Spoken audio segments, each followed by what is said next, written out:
이것이 나의 간증이요 이것이 나의 찬송일세 나 사는 동안 끊임없이 구주를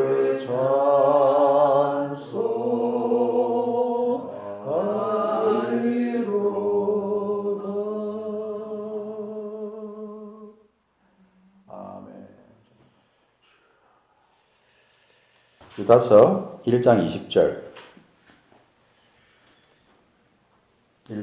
21절 같이 한 목소리로 읽겠습니다. 사랑하는 자들아 너희는 너희의 지극히 거룩한 믿음 위에 자신을 세우며 성령으로 기도하며 하나님의 사랑 안에서 자신을 지키며 영생에 이르도록 우리 주 예수 그리스도의 긍휼을 기다리라. 아멘. 또 여러 번 우리가 읽었던 말씀인데 로마서 12장 1절 2절만 보겠습니다. 그러므로 형제들아 내가 하나님의 모든 자비하심으로 너희를 권하노니 너희 몸을 하나님이 기뻐하시는 거룩한 산 제물로 드리라. 이는 너희가 드릴 영적 예배니라. 너희는 이 세대를 본받지 말고 오직 마음을 새롭게 함으로 변화를 받아 하나님의 선하시고 기뻐하시고 온전하신 뜻이 무엇인지 분별하도록 하라. 아멘. 여기 우리가 관심을 가지고 보아야 될 그런 단어가 있습니다. 영적 예배가 도대체 무엇일까? 그리고 거룩한 산제물이라는 말이 나오는데 거룩한 산제물이 무엇일까? 영적 예배가 무엇일까? 그리고 우리 삶에서 이 제사라는 것이 무엇일까? 우리가 끊임없이 하나님 앞에 질문하고 또 우리 자신을 돌아보는 시간을 가져야 합니다. 구약시대의 제사는 온전히 하나님 앞에 제사를 드리는 사람이 자신을 드리기도 하지만 반드시 제물이 있어야 돼요. 제물. 어떤 제물? 피를 흘리는 제물. 피를 완전히 쏟아놓는 그 제물이 있어야 하나님께서 기쁘게 받으시는 제사였어요. 그러니까 그 피가 없이 하나님 앞에 드려지는 제물은 없었다 하는 것입니다. 그래서 반드시 피가 있어야 피를 흘려야 죄사함이 있다. 피 흘림이 없이는 죄사함이 결코 없다.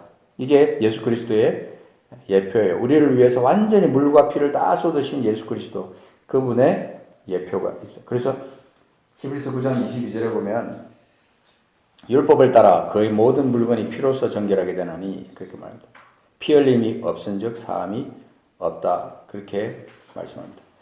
모든 물건이 피로써 정결하게 되나니 그래서 당시에 구약시대는 피가 묻었다 그러면 문설주든 무엇이든 피가 묻었다 그러면 거기는 거룩함의 상징, 죄사함의 상징이 거기에 딱 붙는 거죠. 그러니까 거룩한 산제물로 드리라. 우리를 너희 몸을 하나님이 기뻐하시는 거룩한 산제물로 드리라 그랬어요. 그냥 생각만으로 아니고 내가 가지고 있는 물건으로 하나님 앞에 드리라는 게 아니에요.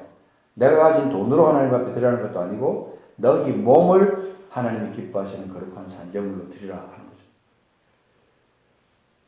오늘 새벽에 일어나서 제가 전혀 다른 주제를 갖고 말씀을 묵상하는데 하나님께서 이 말씀을 너무 강하게 말씀하세요. 그래서 이건 하나님께서 내게 오늘 같이 나누라고 하시는 말씀인가 보다 생각해서 제가 이 말씀을 펼쳐놓고 또 깊숙이 묵상하는데 너희 몸을 하나님이 기뻐하시는 거룩한 산제물로 드리라는 것이 무엇일까? 이걸 묵상하기 시작한 거예요. 내 몸을 하나님이 기뻐하시는 산제물로 드린다는 게 뭘까? 내 이름을 또 넣어서 그렇게 바꿔봤어요. 순교의 몸을, 내 몸을 하나님이 기뻐하시는 거룩한 산제물로 드리는 게 무엇일까? 그렇게 계속 묵상을 하다 보니까 몇 가지가 이제 딱 떠오르는 거예요. 우리는 지금 구약시대가 아니잖아요. 신약시대 예수 그리스도께서 오시고 은혜를 하나님께 우리에게 주신 그 은혜의 복음이 우리에게 있고 또 성령의 함께 하심이 우리에게 있기 때문에 구약시대와는 완전히 다른 그런 삶을 사는 거예요. 예수께서 단번에 희생제물이 되셔서 우리를 대신해서 그죠? 그분 자신이 속죄제물이 되셔가지고 십자가에서 죽으셨기 때문에 우리는 더 이상 제사 드릴 일이 없는 거예요. 그렇지만 하나님께서 예수 그리스도 안에서 새롭게 거듭난 다음에 우리에게 요구하시는 것이 바로 이거예요. 너희 몸을 하나님이 기뻐하시는 거룩한 산제물로 드리라. 이것이 너희가 드릴 영적 예배다. 우리가 하나님께서 기뻐하시고 하나님의 선하시고 기뻐하시고 온전하신 뜻이 무엇인지 분별하기 위해서는 내 몸을 하나님 앞에 먼저 산제물로 드려야 된다는 사실을 깨닫게 된 거죠. 그래서 세 가지를 생각하게 됐어요. 그 중에 뭐냐면 첫 번째는 예배는 하나님 기뻐하시는 예배여야 된다. 예배는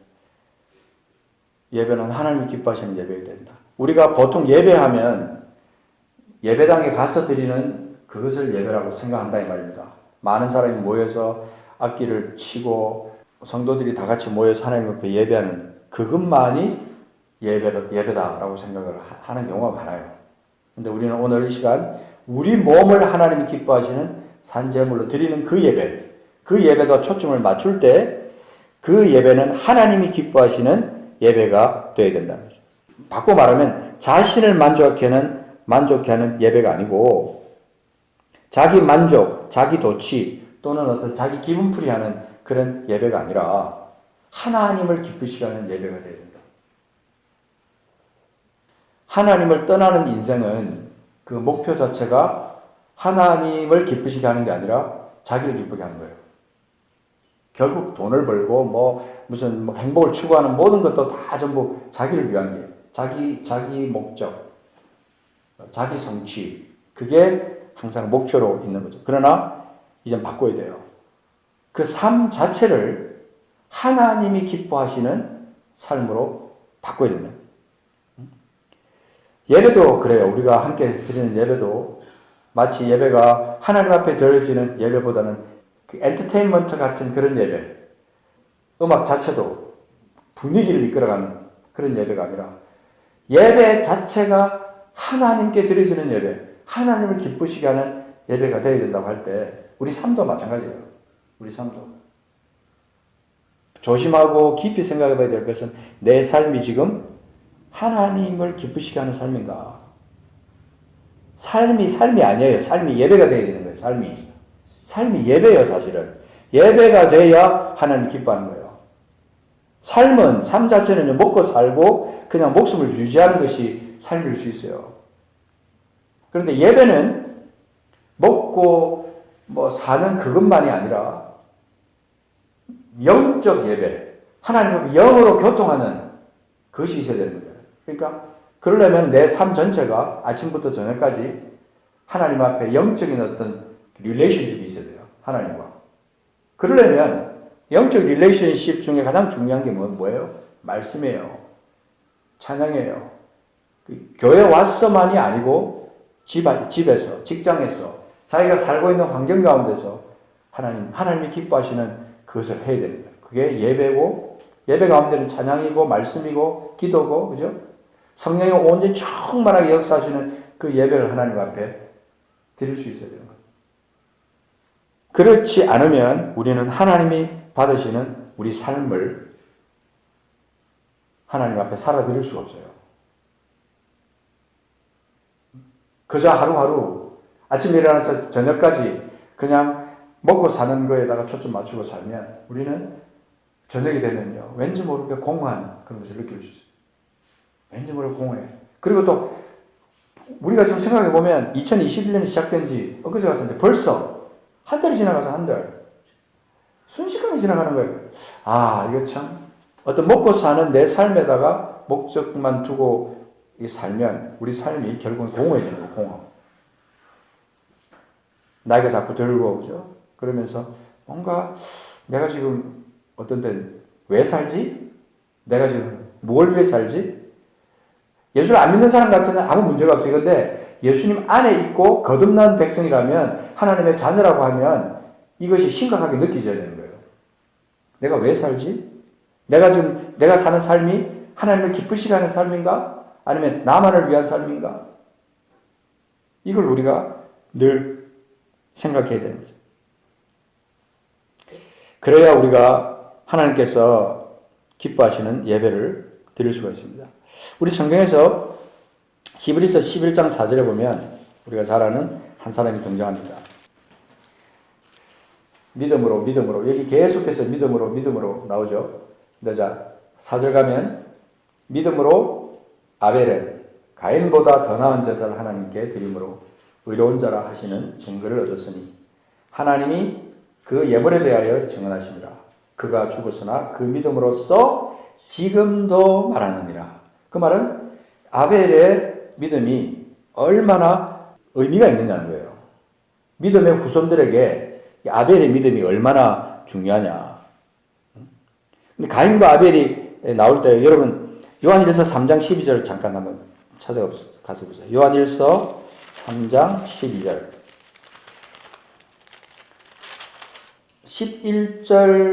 10절 11절 보면 여기 특별히 12절이 왜 나오는지가 딱 나와요. 10절에 보면 이러므로 하나님의 자녀들과 마귀의 자녀들이 드러나나니 무릇 의를 행하지 아니하는 자나 또는 그 형제를 사랑하지 아니하는 자는 하나님께 속하지 아니하니라. 자 여기서 하나님께 속하지 아니하니라는 게 나오면서 11절 보십시오. 우리는 서로 사랑할지니 이는 너희가 처음부터 들은 소식이라. 12절 자 가인같이 하지 말라. 그는 악한 자에게 속하여 그 아우를 죽였으니 어떤 이유로 죽였느냐? 자기의 행위는 악하고 그의 아우의 행위는 의로움이라. 악하다, 의롭다가 딱 대비돼서 나오는 거예요. 가인이 하나님 앞에 드린 제사는 어떤 제사였느냐? 우리가 얼마든지 우리가 추론할 수 있어요. 얼마든지 우리가 생각해 볼 수 있어요. 가인같이 하지 말라. 가인이 자기 제사를, 자기 제물을 하나님께서 받으시지 않았을 때 그가 했던 행동을 보면 전혀 그에게는 하나님이 원하시는 어떤 깊은 어떤 사랑과 의에 대한 그런 어떤 기초가 전혀 없는 거예요. 그래서 여기 12절에 보면 가인같이 하지 말라. 그럼 가인은 도대체 어떤 사람이었을까? 10절에 보면 무릇 의를 행하지 아니하는 자나 또는 그 형제를 사랑하지 아니하는 자는 하나님께 속하지 아니했다.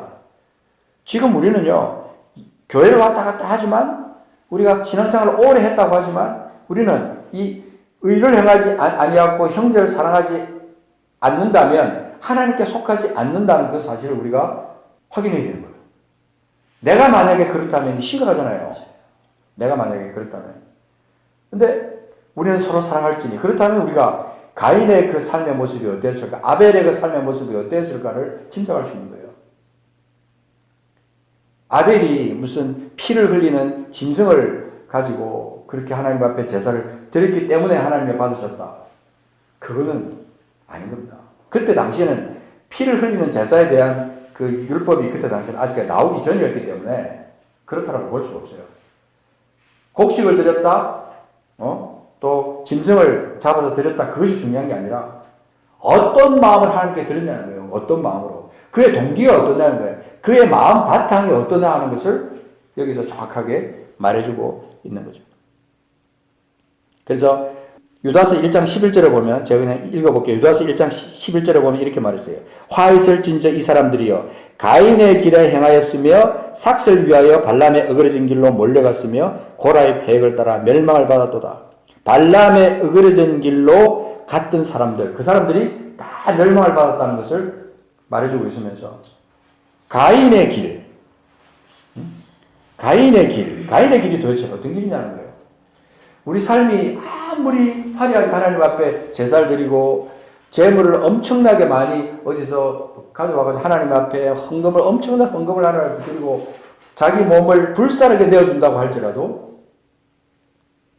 그 마음 속에 하나님을 향한 진실한 의로운 마음, 하나님을 사랑하고 이웃을 내 몸처럼 사랑하는 그 아주 단순하지만 깊이 있는 그 마음이 우리 속에 없을 때, 그 신앙이 우리 속에 없을 때 우리는 헛된 제사를 하나님 앞에 드리는 거예요. 헛된 제사. 헛된 제사. 하나님이 받지 않는 제사를 하나님 앞에 드릴 수 있다는 거예요. 오늘 우리는 예수님이 우리 대신에 십자가에서 자기 자신이 제물이 되셔서 죽으셨잖아요. 그럼 우리는 더 이상 제사 드릴 이유가 없어요. 그런데 그 주님 때문에 우리가 구원함을 받았기 때문에 우리는 그 주님이 걸어가신 그 길을 가면서 주님이 우리에게 명령하신 최고의 명령, 하나님을 사랑하고 이웃을 내 몸처럼 사랑하는 그것을 우리가 생명같이 가지고 살아가야 돼요. 거기에다가 초점을 맞추고 거기에다 최대의 관심을 두고 살아가면 내가 좀 부족하고 내 목소리가 좀 부족하고 내가 하나님 앞에 찬양을 좀 잘 못하고 내가 헌금도 하나님 앞에 적게 드리고 내가 가진 것이 없어서 하나님 앞에 다른 사람처럼 그렇게 뻗어나게 하나님 앞에 드리는 것도 없다 할지라도 내 삶이 너무 초라하게 느껴진다 할지라도 그거 아니에요. 하나님이 받으실 만한 예배는 하나님의 뜻 가운데서 하나님 기뻐하시는 뜻을 행하는 그게 하나님의 받으신 거예요. 만약 그렇지 않다면 우리는 우리 자신을 점검해야 되는 거예요. 두 번째가 뭐냐면요. 우리는 매일의 예배에 성공해야 됩니다. 예배당 공간을 떠난 후부터 시작되는 생활에서의 예배 성공. 그게 하나님께 영광이 되는 예배다. 생활 즉 예배. 매일의 삶. 그것이 예배가 되어야 된다. 그러기 위해서는 날마다 말씀에 대한 거룩한 욕심이 있어야 하나님 앞에 매일매일 성공하는 예배를 하나님 앞에 드릴 수 있어요. 사도행전 17장 11절 말씀해 보면 이런 말씀이 있습니다. 베레아에 있는 사람들은 데살로니가에 있는 사람들보다 더 너그러워서 간절한 마음으로 말씀을 받고 이것이 그러한가 하여 날마다 성경을 상고함으로. 베레아 사람들이 가졌던 그 마음은 뭐냐면 간절한 마음으로 말씀을 받고 이것이 그러한가 하여. 그 말은 뭐예요? 늘 말씀을 묵상한다는 뜻이에요. 늘 말씀을. 아침에 일어나서 눈 뜨면서 무슨 다른 생각을 하는 게 아니라 말씀이 번쩍 떠오르고 그 말씀을 계속 되씹으면서 또 씹고 씹으면서 계속 그 속에서 진국을 맛보고 그러면서 하나님 앞에 또 감사하면서 새로운 어떤 결단을 하고 새로운 깨달음으로 다시 회개하고 각성하고 새로운 길을 가는 그런 삶을 살 때 그 사람은 매일의 예배에 성공하는 삶이에요. 그렇지 않고요. 긴장하지 않고 깨어있지 않고 말씀을 사모하지 않고 그냥 내가 좋아하는 대로 내 스타일대로 그냥 그렇게 예배를 드린다면 내 삶을 하나님 앞에 예배로 올려드린다면 그것은 성공하는 예배가 아니에요. 매일 성령과 동행하는 삶, 이게 우리 성도의 목표예요. 매 초마다 사실은 항상 내가 걸어가는 모든 걸음, 내 숨쉬는 모든 순간, 일어나는 순간부터 잠드는 순간까지 다 성령과 동행하는 거예요. 예배와 관련돼서 매일 드리는 예배와 관련돼서 고린도전서 15장 31절 말씀이 있는데 고린도전서는 15장은 부활장인데 부활장 이런 말씀이 딱 기록되어 있어요. 31절에 보면 형제들아 내가 그리스도 예수 우리 주 안에서 가진 바 너희에 대한 나의 자랑을 두고 단언하노니 나는 날마다 죽노라. 내가 그리스도 예수 우리 주 안에서 가진 바 너희에 대한 자랑을 두고 단언하노니 내가 자신 있게 말할 수 있다. 내가 너희들 앞에서 자신 있게 말할 수 있다. 나는 날마다 죽는다. 이 말은 나는 날마다 하나님 앞에 나 자신을 제물로 드린다는 거예요. 나는 날마다 죽는다. 날마다 죽는 사람은 날마다 그리스도와 함께 다시 사는 거예요. 그렇죠? 날마다 죽으면 그리스도와 함께 사는 거예요. 이 부활절의 신비는 죽어야 다시 사는 역사가 있다는 것을 말해주는 거잖아요. 내 몸 자체를 내 시간과 나에게 주신 하루의 모든 것을 존귀한 것을 하나님 앞에 제물로 드리는 거예요. 나까지, 내 몸까지 하나님 앞에 드려버리는 거예요. 그러면 이것이 내 기쁨이 되느냐, 내 삶을 통해서, 하루의 내 삶을 통해서 내 기쁨이 되느냐, 하나님의 기쁨이 되느냐, 이거 생각해보면 내가 하루를 마감하는 시간에 내 하루의 삶을 하나님 앞에 온전한 제사로, 예배로 하나님 앞에 드렸느냐, 아니냐. 내 스스로 알 수 있는 거예요. 하루 종일 분주하게 살았지만 하나님과는 아무 상관없고 주님의 십자가와는 아무 상관없고 그래서 내 열심으로 먹고 살기 위해서 정신없이 살았다면 내 삶에는 문제가 있는 거예요. 거듭난 하나님의 백성은 그렇게 살아서는 안 됩니다.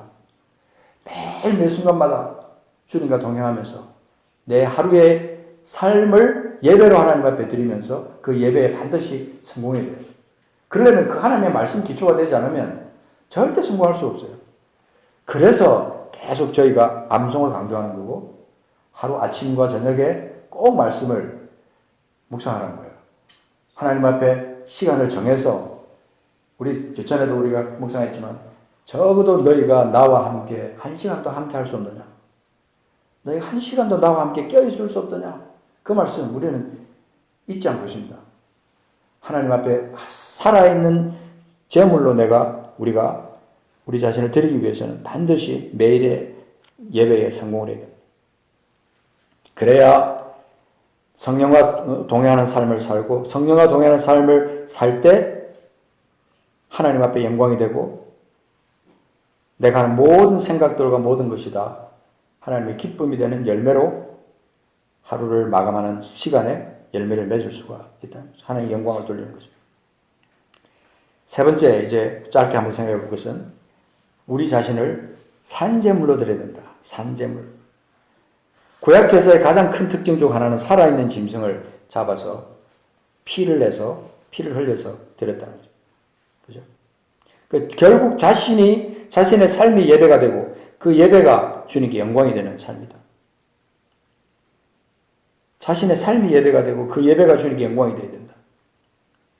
만약에 우리가 사업을 하는 사람이 주님과 동행하는 것처럼 사업을 한다면 주님과 함께 하는 것처럼 예배한다면 주님이 내 사업을 같이 한다고 주님이 나의 사업의 동업자라고 생각했을 때 그리고 내가 모든 일을 할 때 그 시간에 주님이 나와 함께 하신다고 생각한다면 과연 어떤 사업을 할까? 그런 생각을 해보게 돼요. 직장 생활을 할 때 주님의 나라를 세우는 일로 그 직장 생활을 생각한다면 또 나 혼자 있는 시간에도 주님이 함께 있는 것을 믿는 삶으로 산다면 과연 내가 어떤 삶을 살까? 하나님이 기뻐하시는 거룩한 산제물, living sacrifice, 살아있는 제물을 하나님 앞에 드린다. 나를 온전히 제단에다가 나를 갖다 바치는 것처럼 그런 삶을 여러분이 산다면 과연 어떤 삶을 살까? 그런 생각을 해보게 됩니다. 우리는 잊지 말아야 됩니다. 우리는 하나님 앞에 성도입니다. 성도. 늘 말하지만 우리는 하나님 앞에 성도예요. 성도. 거룩한 사람들. 구별된 사람들. 아무리 세상이 타락하고 세상이 추악하게 변한다 할지라도 그 속에는 성도가 있는 거예요. 성도가 있어야 그 사회는, 그 나라는 사는 거죠. 성도가 죽어버리고 성도가 없어지면 이 세상은 마귀의 세상이 되는 거잖아요. 하나님을 닮은 성도가 살아 있어야, 예배에 성공하는 사람들이 있어야, 매일매일의 삶을 하나님 앞에 드리는, 제물로 드리는 그 사람들이 있어야 결국 하나님의 나라가 그 사람을 통해서 이루어지는 거죠. 처음 읽었던 유다서 1장 20절 말씀에 그 말씀을 다시 한번 보면, 사랑하는 자들아 너희는 너희의 지극히 거룩한 믿음 위에 자신을 세우며 성령으로 기도하며 하나님의 사랑 안에서 자신을 지키며 영생에 이르도록 우리 주 예수 그리스도의 긍휼을 기다리라. 자, 여기 보면 자신을 지키는데 뭐에 의하냐면 지극히 거룩한 믿음 위에 자신을 세우고, 21절에 보면 자신을 지키고, 그죠? 자신을 세우고 하나님의 사랑 안에서 자신을 지키고 그리고 영생에 이르도록 우리 주 예수 그리스도의 긍휼을 기다리며 사는 삶. 그런 사람은 살아있는 제물로 자기 자신을 매일 삶에 자기 자신을 드릴 수 있는 사람이에요. 그런 사람이 되어야 우리가 변하고 그 다음에 우리가 다른 사람을 변화시킬 수 있어요. 그렇지 않으면 절대로 그런 역사는 일어나지 않습니다. 하나님은 마지막 때에 살아있는 제물로 자기 몸을 하나님 앞에 하나님 기뻐하시는 제물로 드리는 사람, 드리기에 준비되어 있는 사람, 깨끗한 그릇으로 준비되어 있는 사람, 그런 사람을 하나님은 찾고 계신다는 겁니다. 여기 제가 주보에 오늘 그 독서단상이라고 제가 올려놨는데 여기 보면 제시카 윤의 덮은 우물 책에서 제가 발췌를 했어요. 예수님께서 하신 말씀이에요. 너는 나의 손길로 매일 빚어지는 그릇이니 이 그릇을 더럽히지 말라. 매일 매 순간 네 스스로를 회개로 정결하게 씻어서 깨끗한 그릇의 상태를 유지하라.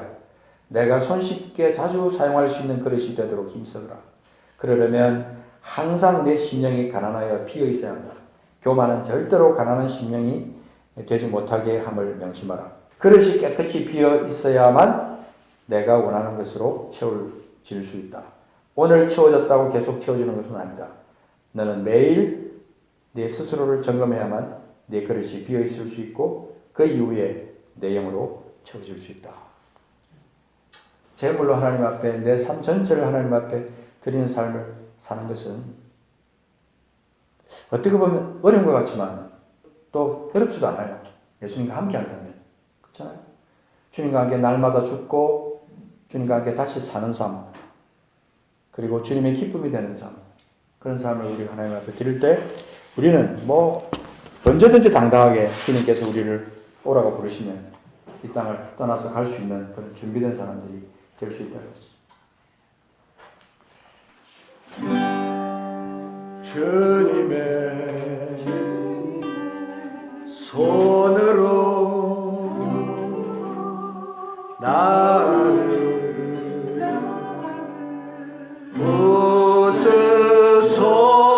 붙드소서. 주님의 성령으로 나를 채워주소서. 한 번 더 주님의 손으로, 주님의 손으로 나를 만지소서. 나를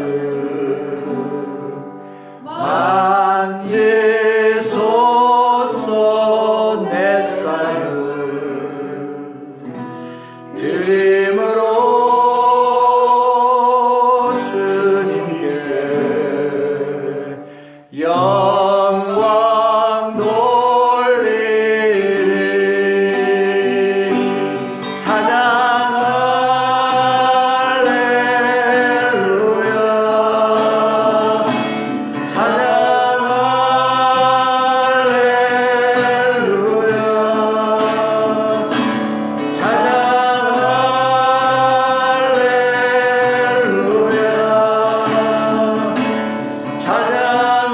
할렐루야. 찬양 할렐루야. 찬양 할렐루야. 찬양 주님의 손으로, 주님의 손으로 나를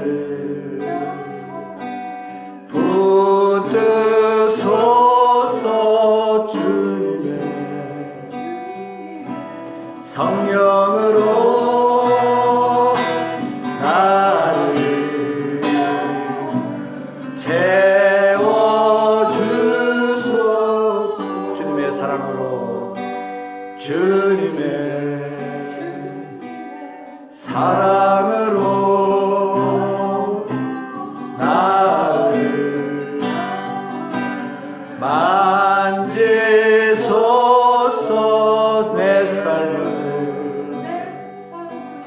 드림으로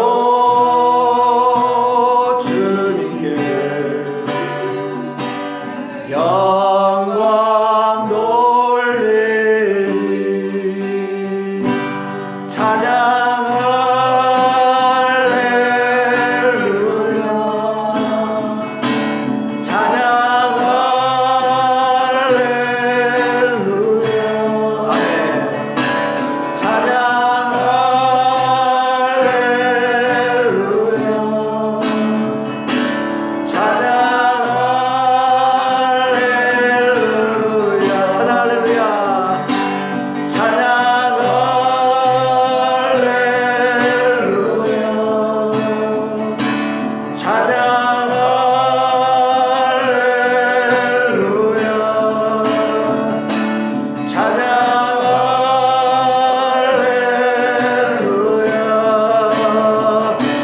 찬양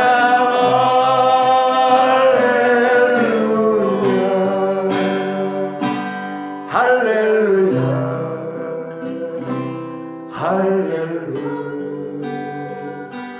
할렐루야 할렐루야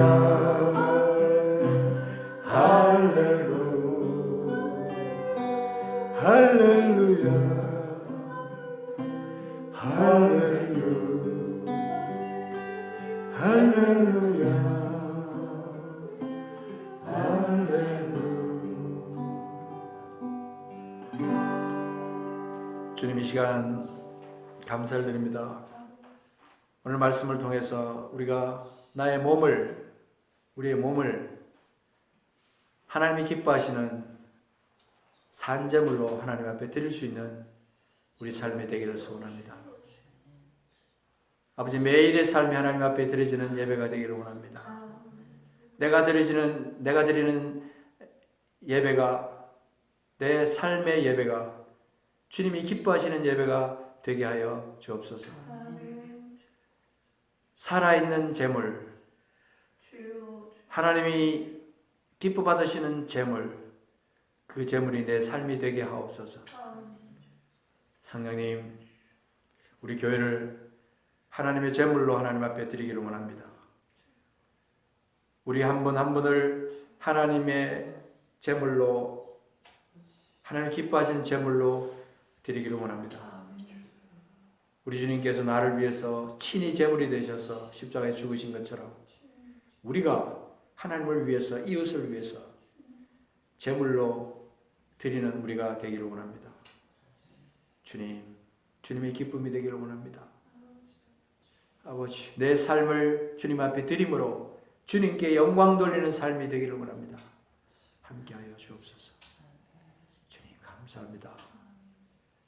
또 새로 시작되는 한 달, 새로 시작되는 한 주간 하나님 앞에 드리기를 원합니다. 내 삶을 주님 앞에 드리기를 원합니다.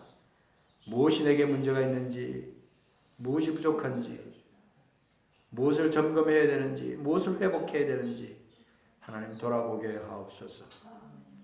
주님, 우리 예배 가운데 함께 하신 주님을 찬양합니다. 우리 삶의 예배를 기뻐 받으실 주님을 기대하고 주님께 영광 돌리는 삶을 살기를 원합니다. 감사하며 존귀하신 예수 그리스도 이름으로 감사하며 기도합니다. 아멘.